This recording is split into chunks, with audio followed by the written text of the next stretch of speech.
Meron ako ditong 1 kilong malagkit na bigas. Hinugasan ko na ito.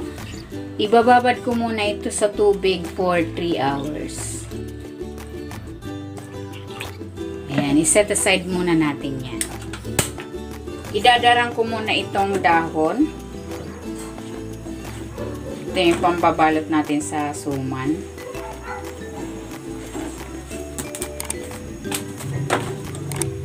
Ayan, itutuloy ko lang ang pagdarang sa mga natitira pa nating dahon. Ilalagay ko na itong gata dito sa kawali. At ang asukal. Ilalagay ko na rin tong pandan. At ang anis. Ayan, nabili ko yan sa palengke. Kuluin na natin ito.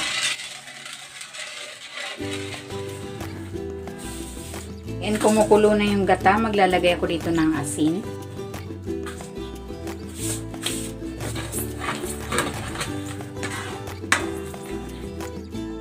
At ilalagay ko na dito itong malagkit.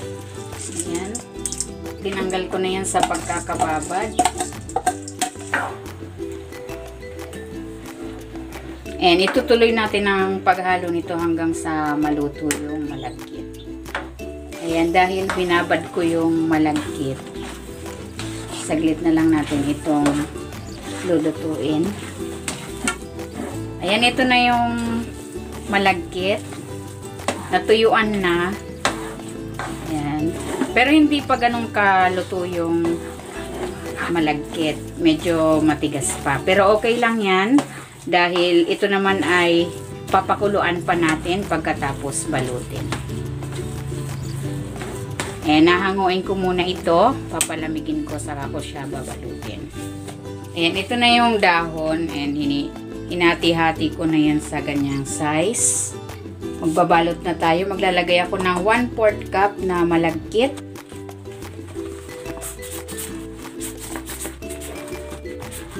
Ayan, ganyan lang. And then, babalutin na natin. I-roll lang natin to. At itutupi yung bawat dulo. Ayan, ganyan lang. Gagawa pa ako ng isa para may kapartner.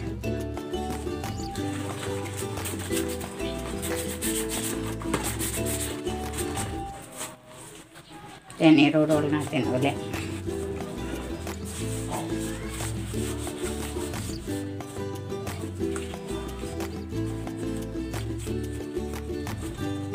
And then, pagpapartnerin natin yung dalawa para may katakip. Ayan, ganyan. And then, meron ako ditong kapirasong dahon. Ayan, itatali ko lang.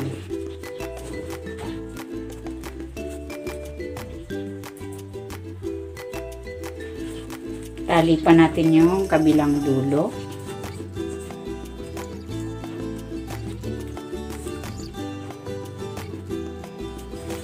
Ayan, ganyan lang.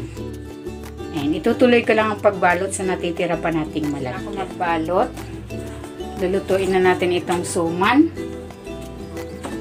Bali, nakagawa ako ng 27 peraso.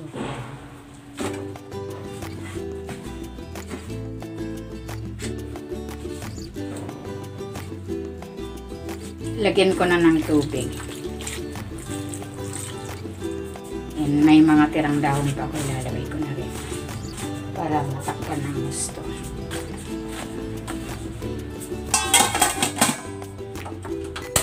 And pakuluan natin yan for 30 to 40 minutes. Ayan, after 40 minutes, ito na yung ating suman. Patuyo na rin yung tubig. Ayan, hahanguin ko na ito.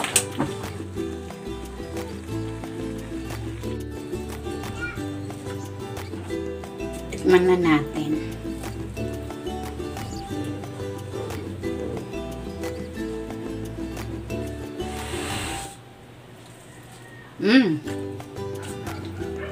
Sarap. Tamang-tama lang yung tamis. Bango ng aroma ng anis. Yan. Mas maligat pa rin yung ating malagkit. Hindi siya na-overcook.